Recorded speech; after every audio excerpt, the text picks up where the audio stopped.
Oh, and hold up. Here we go. Here we go. No way, we got... What is going on, ladies and gentlemen of the tribe, and welcome back to another video with me, your bald-headed boy scribe. I hope you guys are doing fantastic. Hoorah, ladies and gentlemen. So today I learned a little something about Raid Shadow Legends that I'm hoping is going to turn into a Lego pull or two. Let's talk about it, shall we? So I don't know if people here have been watching my channel since I've been covering Raid, but not so long ago, I think it was about a month ago, I did a video where we did 100 pulls of ancient shards in the quest, because it was double drop time at the time, in the quest of getting a legendary pull, and we got bubkiss. We didn't get any Lego pulls. But today I did learn that such a thing known as the Mercy system is in play for Raid Shadow Legends. When I look through my old footage, I have never, to my knowledge, pulled a legendary unit, a Lego, with an ancient shard. Not happened. Never. Nor has it happened with void shards, actually. We pulled a few of them as well in double drop events. However, after 200 summons without a legendary summon, there is a 5% increased chance per shard pulled of getting a legendary unit. So, if I've done a video in the past where I pulled 100, if I pull 100 more, after that, there's an additional 5% chance per shard that I pulled that I'm going to get a legendary. And right now, if you didn't know, we actually have a double legendary drop. So if you pull a Lego, you're getting a second one on top of it. So I thought now would be a good time to maybe pull through the 100 legendary ancient shards that we have in the hope of getting 2 Legos. Also have 6 additional ones just hovering over there. Now this isn't going to be an exact science. It's obviously not going to be 100% guaranteed. I think you need 220 for a guaranteed 100%, but an additional 6 over.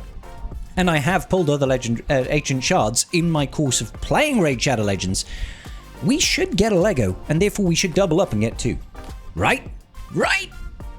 Let's see what happens. Don't forget, brand new players that sign up using my QR code or the link in the description will be getting access to the legendary unit Tholin Foulbeard, as well as 3 fantastic epic support units in Feign, Allure, and Tagore. Here's how you do it. First of all, make sure you sign out of your Plarium Play account. Use my QR code or click the link in the description and sign up with a brand new email account. Once you've played through the tutorial of Raid, you'll be able to go into your inbox and collect your first legendary unit, Tholin Foulbeard. This guy will dominate the campaign as well as many of the early game dungeons. But it doesn't stop there, ladies and gentlemen. Make sure you go ahead and use the promo code SUPERVICTORY. This will get you access to Pelops the Victor, an absolutely phenomenal tanky unit in the game that pairs so well with Tholin that you will blitz through the campaign and start your account off fantastically. So in terms of the champions, I'm going to choose Duchess Lilitu over here. Then we've got Siege Hulk, Hilda Armentra, and Yolfrig. I don't know any of these units. I'm going to go for a dwarf unit. That's what we're going for. Now I'm going to free up some of my space because my inventory is full. We need a lot of space so that we can pull these units. Let's do this. All right, so we've got some space. Let's start doing some temples. Baby, let's hope we actually get a Lego. Let's see what we've got coming for us today. So far, just a bunch of rares, not even an epic unit in this first... Oh, we did get one right at the end. Pharsalus Gravedirt. That's a bit of an unfortunate surname if ever I've heard of one. Pharsalus Gravedirt of the Knights Revenant over here. Basic, attacks one enemy, 20% chance of placing Provoke debuff 1 turn, 50% decrease attack debuff 1 turn if the target is under fear or true fear. Provoke, I mean, I don't have a provoker. Attacks all enemies, 75% chance of placing heal reduction. Okay. Places a shield buff on all allies for 2 turns equal to 30% of their max hit points. Also a 15% strengthen buff on all allies for 2 turns. Then we've got an ascension ability over here. Immune to fear and true fear, that's quite useful. Whenever a ally HP drops below 50% from an enemy attack, there is a 50% chance of placing fear debuff on the enemy attack for 1 turn. Whenever an ally is killed by an enemy, 75% chance of putting true fear. Okay, that's not too bad. And the aura is ally defense and faction crypts. Not that great. It doesn't seem that great of a unit, to be honest. So nothing too fancy there. Let me know in the chat, guys. I don't know if any of these rare units are any good. Let's go for another pull, shall we? Here we go. Be good to Papa Scribble. Be good to Papa Scribble. We've got another epic unit over here, Vildrax. Vildrax has now joined the ranks of the tribe. I mean, not gonna lie, kind of disgusting looking. A demon spawn unit attacks one enemy 2 times, 30% chance of placing a leech debuff for 2 turns. Attacks all enemies with a 75% chance of placing a hex debuff for 2 turns. Attacks all enemies and an 80% chance of increasing the duration of all enemy debuffs, by 1 turn. When hitting enemies under hex, debuffs also has a 60% chance of putting one of their skills on a cooldown. Doesn't seem that great. 10% chance of stealing the heal each time an enemy under hex debuff is about to be healed. That's kind of a cool ability. Does not work against bosses. The amount heal will be the same. Okay. I mean, I'll be honest. Vildrax, you seem kind of garbage. You seem kind of garbage. Tell me I'm wrong. Tell me I'm wrong, boys. Seems kind of garbage to me. All right. Okay. Another 10 pull. Here we go. This is our 30th set of pulls. Here we go. What have we got? What have you got for me? What? Anything? Is it all just rares? It's all just rares. Okay, then. Another round of pulls right here. Not even an epic that time. Let's see. What have we got? Do something good for me. Come on. Not even... Oh, spoke too soon. We do get an epic. It's Lorne the Cutter, who I'm pretty sure I already have. Basic. Attacks one enemy 3 times. Heals the champion by 15% of the damage inflicted. Attacks all enemies. 75% chance of placing leech and 100% heal reduction debuff for 2 turns.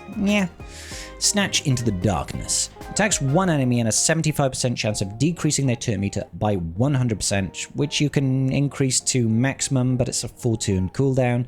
Seems kind of garbage. Not gonna lie. Not gonna lie. We're not getting too much luck just yet on our pulls, but I still have faith. I still have a little bit of hope. There we go. We've got Sanguinia. Sanguinia. She's covered in blood. Oh, and... Oh, hold up. Here we go. Here we go. No way. We got Packmaster Shayak. Ah! That's huge, bro. That's huge. We literally just got the dog Lego, like, earlier this week. No frickin' way. Oh, that's huge. Oh, that's so huge. Okay, sick. Right, okay, let's check out Sanguinia first. I can't believe we just got Packmaster Shayak. That's insane, bro. That is insane. Red Punishment. Attacks one enemy 3 times. Each hit has a 20% chance of decreasing the duration of 2 random buffs on the target by 1 turn. That seems okay. 20, 40, 60. You can increase it to 30%, so you're almost guaranteed. That's kind of good. It's not too bad. Places block debuffs on all allies for 1 turn, and a 15% continuous heal. That also seems pretty good. Attacks one enemy, 75% chance of transferring all debuffs from this champion to the target, removes all debuffs from all allies except this champion. That also seems pretty good. Am I wrong here? Sanguina seems like quite a useful support. Please let me know in the chat. Increase allies' accuracy in Doom Tower battles by 55. I mean, the aura is kind of garbage, but whatever. Next up, we've got Wuzgar. Wuzgar of the Ogrin tribes. Getting a lot of Ogrin tribes in a minute. Attacks one enemy 4 times. Each hit heals the ally with the lowest hit points by 2% of this champion's maximum hit points. Okay. That seems okay, I guess. Heals all allies by 10% of this champion's max hit points. Also places counterattack. Okay, that's okay. 30% reflect damage, buff, and shields buff equal to 20% of this max. This seems like a decent enough. Probably more of a Faction Wars unit. Restores destroyed max hit points whenever this champion heals itself or an ally. The amount of hit points restored is equal to 30% on the heal. That seems kind of useful. Very niche use, I guess, to get versus anything that destroys max hit points. But this guy seems okay. Okay, Wuzgar seems okay, or Wuzgar. Helikath. Now, I know nothing about Helikath. Legendary unit. Level 1, demon spawn. What have we got? Attacks one enemy 2 times. Each hit has a 30% chance of placing a 25% weaken debuff for 2 turns. Will ignore shield and block damage buffs. Damage is based on defense. Okay. Ignoring shield and block damage debuffs is kind of cool. Placing weaken, also kind of useful. Attacks all enemies, places a shield buff on all allies for 2 turns. The value of the shield is proportional to this champion's defense. Also seems okay. 3-turn 2 cooldown. Increased shields at max book. Then we've got Devoted Servants. Active effect. Places a block damage buff on all allies for 2 turns. Okay. Passive effect. Whenever a block damage buff is placed on an ally by this champion is removed, stolen, or expires, places a 60% increased defense buff on that champion for 2 turns. This seems okay. Seems okay. It's a 4-turn cooldown if you're fully booked. Feasts of Agony increases the champion's defense by 5% for each ally under a block damage debuff. Counterattacks with the default skill whenever an ally is hit whilst under block damage. Can I go once per enemy turn? And then Aura is increase allies' defense in all battles by 30%. This doesn't seem that great, but maybe I'm missing a bunch of nuance here. So in the chat, ladies and gentlemen, let me know, is Helicath any good? I'll have to check him out later. And finally, the one I'm actually super excited for is Packmaster Shayak, or Shiek, I don't know. To me, that's Shayak. I've already looked at this guy. Because I pulled a legendary doggo not too long ago, Coca-Cola, something like that. And I knew that I needed to build him and get this guy as a previous fusion.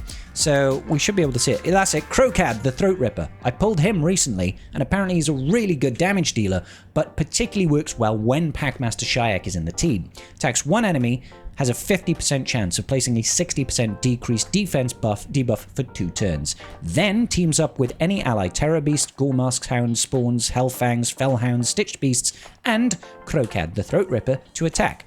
The allies joining this attack will use their default skills. And then you can, get a bunch of additional stuff from booking up.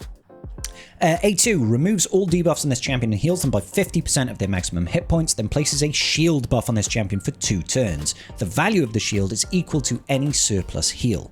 The shield buff cannot be removed, stolen, or transferred if at least one Terror Beast, Goremask, Houndspawn, Hellfang, Fellhound, Stitch Beast, or Crocad the Throat Ripper is on the same team, which is great. My phone, apologies. Finally, place a Taunt buff and 30% Reflect damage buff on this champion for 2 turns. These buffs cannot be removed, stolen, or transferred if I've got Crocad, which I will. He's level 60. Yes. All right, okay, so that was Pack Alpha. Then we've got Blood Howl. Fills the turn meter of all allies by 25%. 80% chance of placing block buffs, debuffs on all enemies for 2 turns, so this guy's going to be great in Hydra if you've got the doggos. This debuff cannot be resisted if you've got Crocard on the team, and then you've got, extra debuff chance, and then you've got cooldown reduction. Then we've got the passive over here. When attacked, places a Hex debuff on the attacker for 1 turn. Ally attacks on targets under a Hex debuff placed by the champion deal 20% more damage. When this champion is attacked, all allied Terror Beast, Goremask, and Crocad will counterattack, and he's got a speed aura in all battles. Not too shabby. I am absolutely flicking stoked about that. Absolutely freaking stoked. Because as aforementioned, if you could stop trying to kill me with pop-ups, that would be grand.